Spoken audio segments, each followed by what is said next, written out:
just under it all, I'll let him tell us what it's all about. So thank you, Nick. All right. Hello, dear Sangha. I'm happy to be here giving this Dharma talk. And the topic of my talk today is Buddha stories.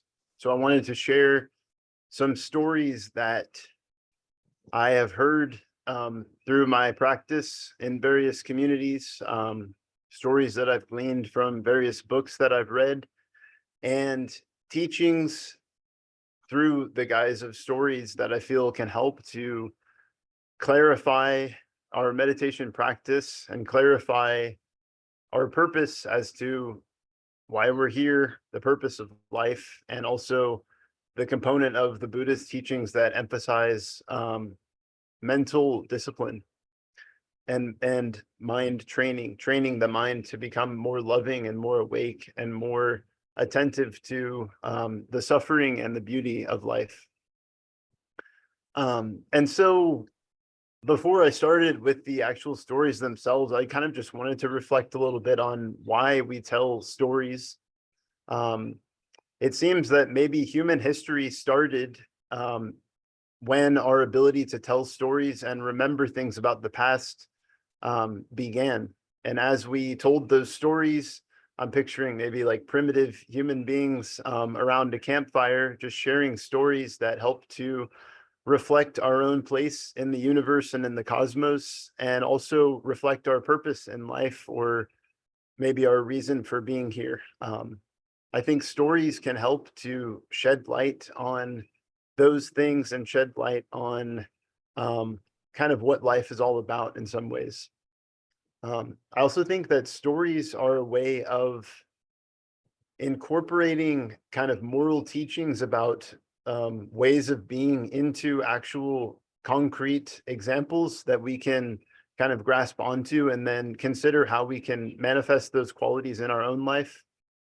In Buddhism and in the Buddhist path, there's a lot of lists that we talk about. We have the 5 mindfulness trainings, we have the 7 factors of awakening, we have the 14 mindfulness trainings, we have the Eightfold Path, the Noble Eightfold Path. There's a lot of different kind of bullet points and lists that we can use for moral teachings, and those can be important to contemplate and consider. But when we look at stories, stories are a way of really integrating those teachings in a way that we can think back on and reflect on and remember and consider.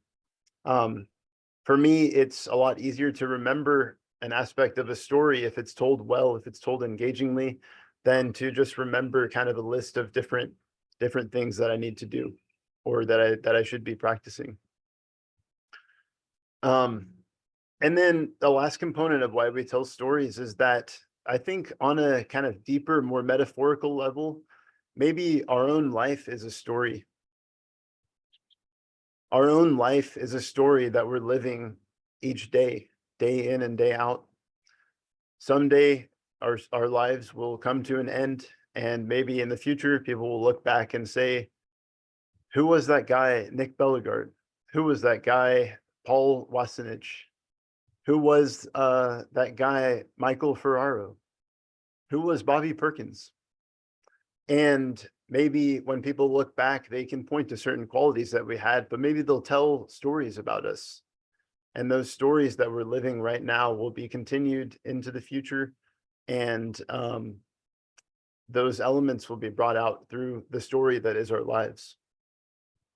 And then just the last part about stories is that I think sometimes we kind of tell ourselves a story that we're living in our head, or we have this idea about who we are and maybe what we're doing. And much of the time in the meditation practice, a lot of meditation is about letting go of the story we're telling ourselves about our lives and just kind of accepting reality as it is and living our lives as fully as we can without trying to fit into a certain kind of story that we're telling ourselves about our lives. And then ironically, at least in my own life, as that happens, as we let go of the story we're telling ourselves, our life becomes a more kind of thrilling and exciting story as we do that. So it's kind of the paradox of letting go of the story of our life helps us to live a more real and a more true and a more inspiring story, I might say. So all that being said, I wanted to get started on some stories. So I've read a lot of books in my life and stories. I've read books that are 1,000 pages, things like this. I've read a lot of books. And one thing I appreciate about the Zen path and the Buddhist path is that stories can be told so poignantly in a few sentences, and the message is there and it's received. It's not all the kind of dross is cut off. So I wanted to start with this story, and I wanted to start intentionally with the story that I heard in the Sangha from Luis. I was saddened to hear that his son recently passed away in the email from the Sangha. And I always really appreciate Luis's presence in the Sangha. And I wanted to share a story that I heard from him. Just sharing, it wasn't during a Dharma talk or anything. He just bowed in and shared this story of two monks on the Buddhist path are walking. And as they're walking, they're journeying from one province or town to another. And as they're walking, they come to a river or a kind of creek, a crossing where they have to stop and cross the river. And on the side of the river, as they're approaching, they see a woman standing there. And she is kind of small, kind of petite, and she's not able to get across on her own. And so she asked the monks, "Hey, can you guys please carry me across this river? It would be a huge favor for me. The ferry person is not coming, like the ferry that charts the river is not coming for a while, and I need to get across this river as soon as possible. Can you please carry me across the river?" So the monks kind of look at each other. They see they have a conversation about, we're trying to cultivate these compassionate hearts of helping others, but we also have this precept about not engaging with women or not touching women, especially to protect against the I guess the sexuality of their practice, not engaging in sexual behaviors as monks. And eventually they decide, okay, we can do this. We can carry this woman across. So one monk looks at her and agrees, and he picks her up, puts her on his back, and carries her across the river. And once they get across the river, the monk deposits her on that side of the river. She says, "Thank you." And they kind of part ways and continue on their way. So the two monks continue walking, and they're getting closer to their province when one monk stops and looks at the other monk and says, "I really can't believe that you picked up that woman and that you touched her and that you put her down on that side of the river. I really can't believe that you did that." And the other monk pauses, takes in a deep mindful breath, and looks at the monk and says, "I put her down a long time ago, but it seems like it's you that's still carrying her." And so the point of that story, I think, is that we have the mental tendency to hold on to things that have happened in the past. Maybe something happened, we had a slight or we had a disagreement, or something happened that wasn't to our liking. And we have this tendency as we walk, as we keep going through life, as we keep going through our days, we might have a tendency to just hold on to it and keep thinking about it over and over again. But in reality, that moment has passed and that moment is over. And it's best to put down that maybe difficult or stressful event or just cumbersome thing, and just to keep walking and being dwelling in the present moment. So I like that short exchange between the two monks. That's a story that can be captured in a few sentences, and I feel like that was poignant. So I wanted to share a couple other short stories before I get into the main juicy one, the longer story of the Buddha's life.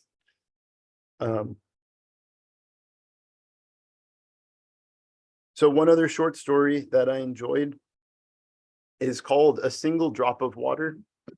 And this is later, after the Shakyamuni Buddha passed, in a monastery.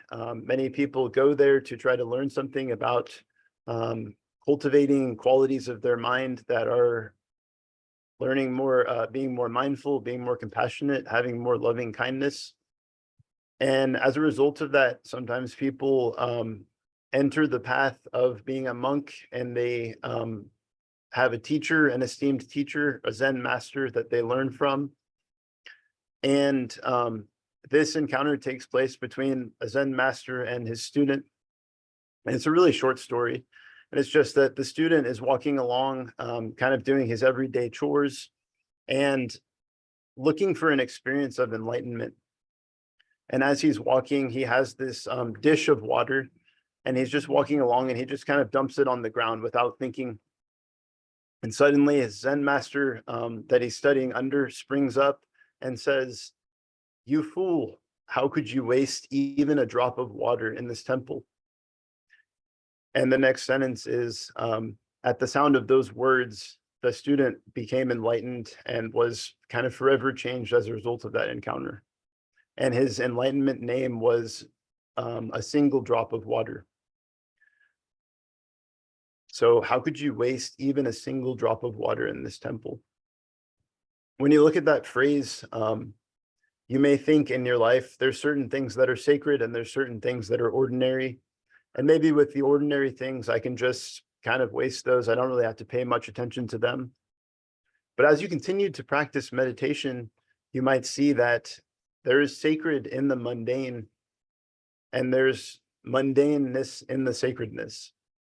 And that it's harder to draw a clear barrier between something that's spiritual and something that's ordinary. When we talk about mindfulness, we want to be mindful of every breath we take, ideally.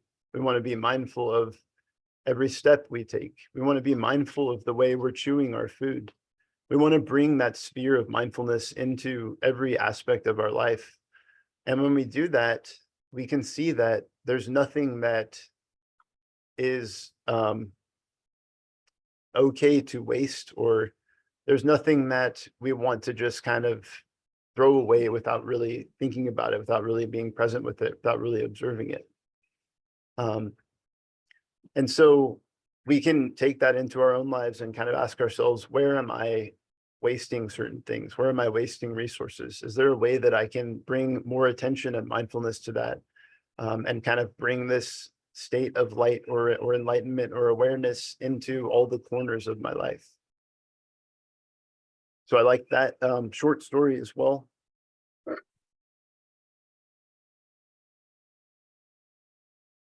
The next story I'll tell is, let's see, this one's a little bit longer. And so in this story, again, it's about a sort of the head samurai in a, we'll say, a Japanese clan. I might be getting the cultures wrong, but I think the message is pretty timeless, and it can apply to many different cultures. So I could be talking about a samurai, it could be talking about a general in the US Army, something like that. But the samurai comes and he's seeking out a Zen master to ask him a question. And he arrives with his tribe of commanders and many different horses and kind of this great gilded armor and all of these luxurious aspects that he brings with him and his culture, and all of the maybe awards and medallions he's won in his life. And he arrives at the doorway of the gate, and he meets the Zen master. And the Zen master lives very simply. He only owns 3 robes. He only owns a single begging bowl. He's probably barefoot. Many monks and Zen masters didn't own shoes until recently. And they lived incredibly simple lives. They would get their food by begging door to door in order to practice humility. And so it's interesting to see this clash of ultimate luxury and kind of this man who's won all these awards through duty and through war, and is very praised by his society, coming up to this Zen master who lives very simply. So he gallops up, making all this noise, and he dismantles from his horse, and he asks the Zen master, he says, "Zen master, Please tell me the doorway to heaven and the doorway to hell. Tell me about those things." And the Zen master looks at him, and suddenly his face turns sour, and the Zen master's face turns into this look of contempt. And he looks at the Samurai King and he says, "There's no way I'm going to tell you that, you son of a gun." But he uses the I guess the more elevated term of the word. He says, "There's no way I'm going to tell you that. Now get out of my sight." And this is coming in a culture of honor, where you're really supposed to honor these samurais. You're really supposed to honor these generals. And if you don't do that, if you misspeak, if you say the wrong words, you could be put to death potentially. It could be seen as an act of treason, and you could be put to death. So when the samurai hears this, he grows incredibly upset and angry, and he pulls out his long katana sword and he says, "This very moment, I will slay you for saying those words to me." And he starts to raise his sword up. And then suddenly the Zen master's face changes from a look of contempt, and a gentle smile starts to bloom on his face. And he has this peaceful look come over his face. And he brings up his hands to bow. And he says, "O Samurai King, that is the doorway to hell." And Samurai King hears that, and he sees he's kind of like stuck in this state of extreme rage. You can see his face is all red, and he's ready to slay this Zen master that he's just traveled so far to look at. And he kind of takes a deep breath in and just realizes his state. Like, this is the doorway to hell. Like, I'm just overcome by this anger, this rapid anger and rage that just comes out of nowhere. So that's essentially what the Zen master is conveying. That is the doorway to hell. This rage and anger that just comes out of nowhere and is uncontrolled and creates all of this chaos and suffering in one's life. And the Buddha taught that that's one of the 3 poisons on the path to enlightenment: having extreme anger, extreme rage, something to watch for. So the samurai has his sword up like this, kind of caught in this moment, and he lowers his sword, and then he accepts that teaching of, wow, that's the doorway to hell, and kind of realizing that this sense of anger and rage has drawn him astray in his life. And he pauses and he just takes a deep bow to the Zen master for teaching him this lesson. And the Zen master continues to smile. He smiles even larger, and he looks at him and he says, "And that is the doorway to heaven." So he goes from the doorway to hell with all the rage to bowing in reverence to the Zen master. He says, "That's the doorway to heaven." So I like that phrase, because I think there's something about having a sense of reverence, having a sense of awe, that can lead us to experiencing more joy, more gratitude in our lives. When we start out in the Sangha and we say, what's something we're welcoming into our life, what's something we're grateful for, we're starting with that aspect of reverence. And at least in my case, through coming to the Dallas Meditation Center for a number of years, just practicing sharing that gratitude every time I come in, I can see that the gratitude grows and the joy grows. And you can see that when you have reverence, when you have a sense of awe, you can share that with others, and the joy and the gratitude create these states of, it's almost like a increased sense of mindfulness. Like, it just keeps building, it keeps rolling.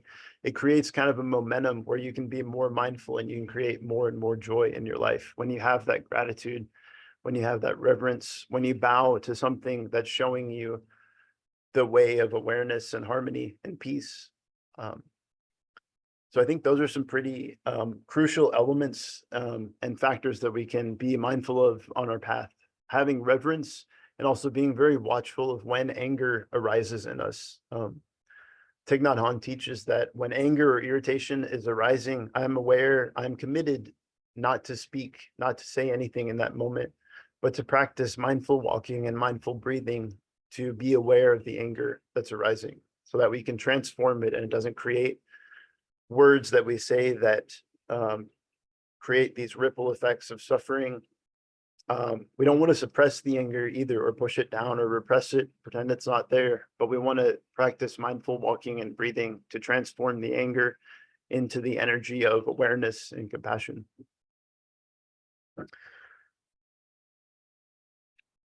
So continuing on that theme of anger, I wanted to share maybe one last story. If we have time, maybe a couple more. And this one is a pretty famous story. You can find this story in the book Old Path, White Clouds by Thich Nhat Hanh, which is the story of the Buddha's life. And it happens after the Buddha became the Buddha, after he attained his state of awakening, and after he had his community of monks around him. He was dwelling in one of the groves that he had, and he went to a nearby town and began his begging rounds. Even after the Buddha attained enlightenment, this higher state, or this fully awake state, he still went out and begged, and he still walked, and he still did his sitting meditation every day. So one day he was out on his rounds, and someone from the village shouted, this man named Angulimala is coming. So Angulimala was a murderer and a serial killer who was very famous in that province in India. It said that he had killed dozens of people, maybe even hundreds of people in the nearby villages. And so the moment his voice was spoken, everyone went into a state of complete fear, and they went and hid in their houses, and ducked away, so that, hoping that Angulimala would think that the village was empty and not go around killing the people in the village. It was said that Angulimala, every time he would kill someone, would cut off their finger, and he would put it around a necklace on his neck. So he had this large necklace with hundreds of fingers on it. And you can just picture this man that's just driven crazy by this murderous intent, and just very daunting and scary, striking fear in the hearts of everyone that even hears his name. Whole communities are just ravaged by this fear of Angulimala. And so the Buddha hears that, and the Buddha is the awakened being, right? He's reached this state of fearlessness. He's overcome all fear, and there's no more aversion, there's no more attachment, and there's no more of this anxiety or panic in his heart. So the Buddha hears that Angulimala is in town, and he sees everyone else scattering to their homes. And the Buddha continues his walking meditation. He moves out into the main road of the city, of the little town, the province he's in, and he continues walking, printing peace on the earth with every step. Suddenly, Angulimala emerges from out of the shadows, and he starts running after the Buddha. Meanwhile, the Buddha is still walking, taking his mindful steps, breathing and connecting his breath and his steps. And Angulimala comes just darting out. And so next what happens is this scene where Angulimala is sprinting, but somehow he can't catch up with the Buddha. The Buddha is walking very slowly, very mindfully, just like you all were doing in this room a few minutes ago. But somehow he still can't catch up to him. You can see Angulimala just like sprinting, dead set on the Buddha, on getting to him. And eventually he's like wearing himself down, running, and he still can't catch up to the Buddha. They're probably within a few feet of each other, but the Buddha's still kind of walking mindfully, and Angulimala is running. And we can see this maybe in our own lives, where we're chasing after something like fame or pleasure, and we just don't feel satisfied. We just keep running after it, and we just can't find a sense of peace. Meanwhile, the Buddha continues walking, and Angulimala starts to shout. He says, "Contemplative one, stop. I have something to tell you. I have something I want to say to you." And the Buddha is not oblivious. He's like, "I know this guy wants to kill me. I'm aware of this." But still, he feels no fear in his heart. And so The Buddha still doesn't reply. They still keep up this thing of Angulimala sprinting after him with this rage, the Buddha walking mindfully. And eventually, after yelling a couple times, Angulimala says, "Stop, stop, contemplative, stop." And he's pretty much out of breath at this point. And the Buddha turns to him. Finally, he stops walking and he turns around and he says, "Angulimala, I have stopped long ago on the path of aggression and rage. It's you who have not stopped." And again, there's this moment which we see in many of the Buddha stories where the Buddha says something and it's so precise and it hits so right on the mark that it causes the person to stop, and it causes their heart to open, and it causes their suffering to alleviate a bit. And when the Buddha says that, it is, I have already stopped. It's you who have not stopped on the path of killing and aggression and rage. Angulimala stops and he pauses and he takes a deep breath and he kind of becomes aware of this person that he's become, this killer, this murderer. And he becomes aware of all the suffering that he's generated in his life.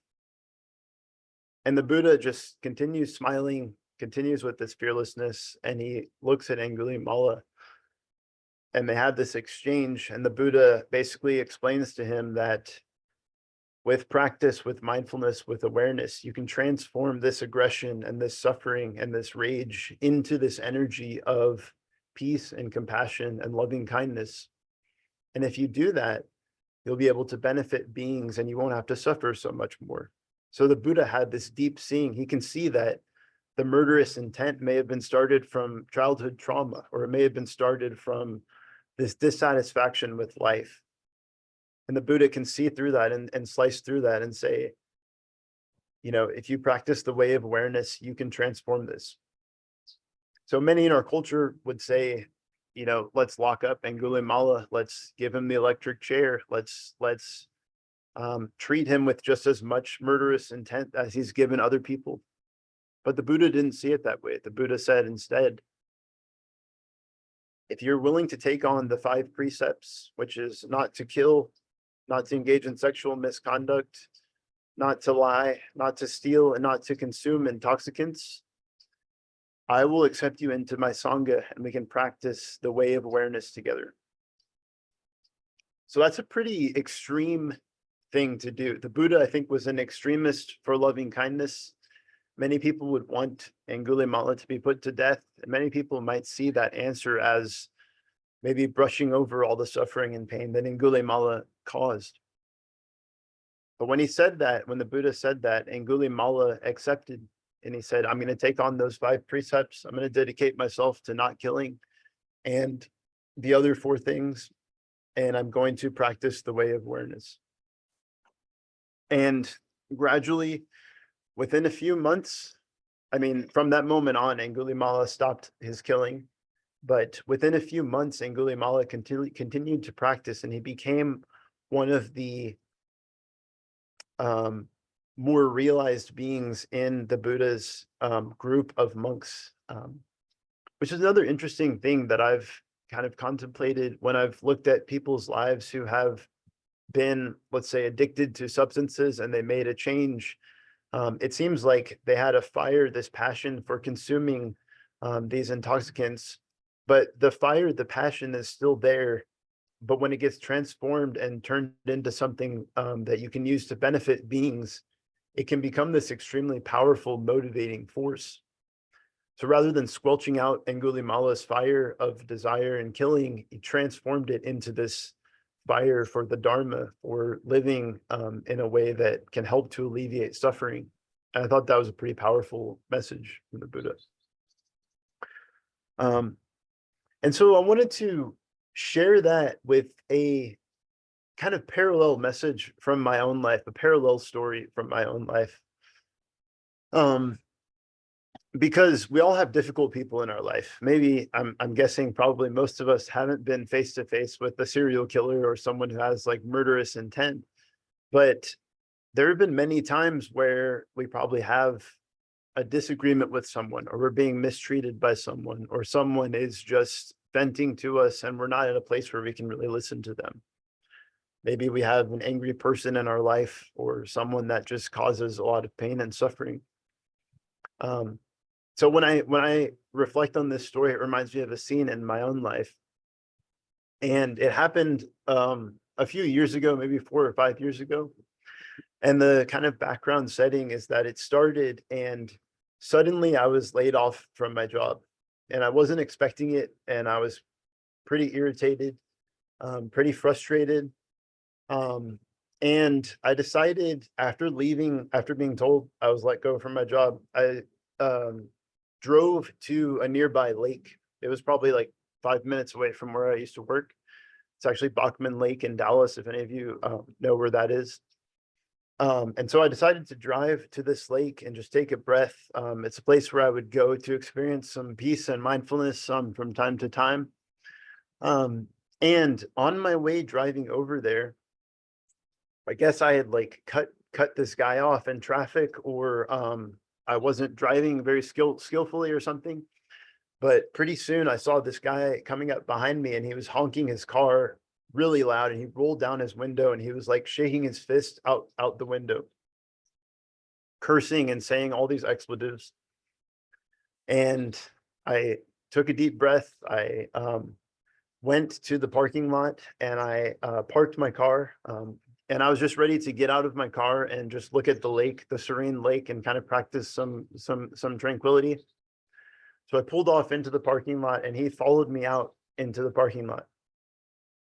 He pulled off as well into the parking lot, honking his car, shouting these expletives, threatening me. And so I opened the door of my car and I got out of my car.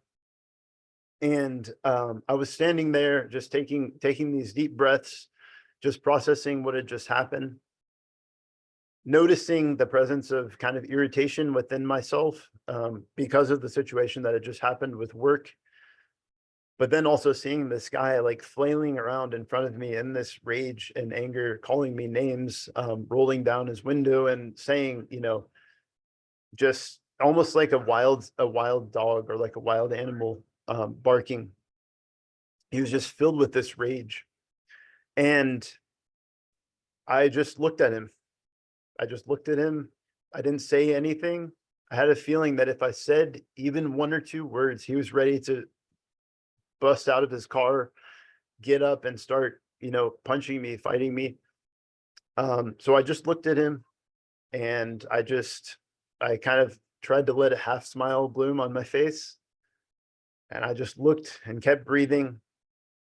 And I didn't respond at all. I didn't raise my fists or anything. I feel like if I raised my fists, he would probably jump out of his car and start fighting as well.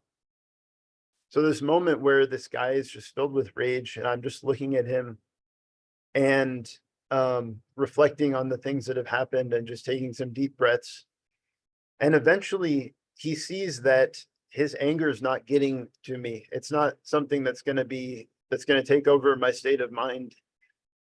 I'm not going to engage in this with him. I'm just looking at him, almost forming like a mirror to reflect to him back what's going on.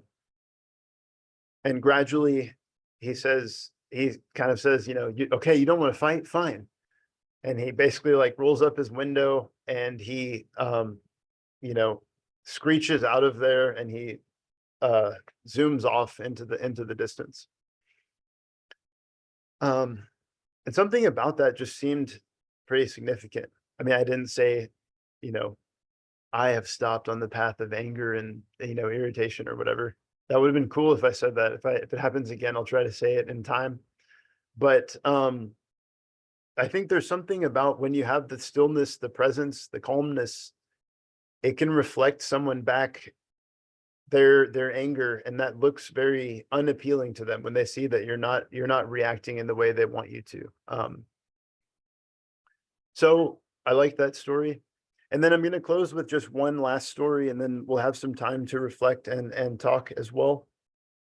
So this last story is similar to the other ones and tied in. I think all of them are connected in some way. And it's about the Buddha and his monks. So he had a group of monks that he would send off to go practice at this kind of practice center in the woods deeper in the woods so they could experience more calm and peace. And the monks kept reporting that after it got dark on the way back from their practice center, they would be assaulted by these forest spirits, they said, who would yell and shout and kind of hurl these expletives at them and be angry that the monks were there and cause them a lot of difficulty. And the monks were saying, these forest spirits are so powerful and loud that it's really disrupting our mindfulness practice, and it's causing this kind of fear to be stirred in our hearts. And we don't really want to walk through those woods anymore late at night. Is there a way we can build another center? Is there a way we can get out of this? Can we not do this anymore? Because those forest spirits are really like getting into our heads and making us feel anxious. And the Buddha looked at them and said, here's what you're going to do. We're not going to go to a different place. I'm going to keep sending you out there. I'm going to keep having you return at night. But instead of, not instead, he said, what I want you to do is practice cultivating a mind of loving kindness. Cultivate these phrases that I'll teach you. And it's similar to the phrases that we practice when we finish meditation. May all beings be well. May all beings be happy. May all beings be at peace. And as you continue to cultivate that mind of loving kindness, the forest spirits will leave you alone. So the monk said, okay, we'll do that. So they walked out. They kept cultivating this sense of loving kindness, this deep loving kindness in their minds. And gradually the forest spirits stopped bothering them. And gradually the forest spirits started to befriend them and started to generate this sense of love towards them as well. And we're able to even offer help to the monks as well in their practice. So that energy of loving kindness transformed that vicious, spiteful energy of the tree spirits into more loving kindness and helpfulness for all parties involved.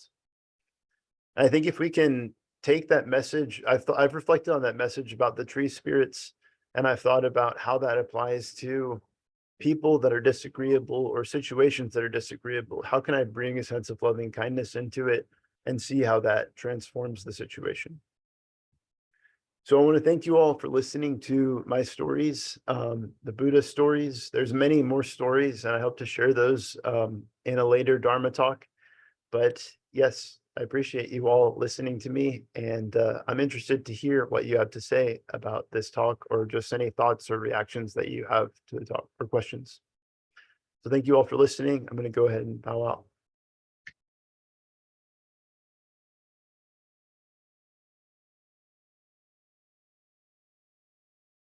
Well, thank you, Nick. That was very insightful.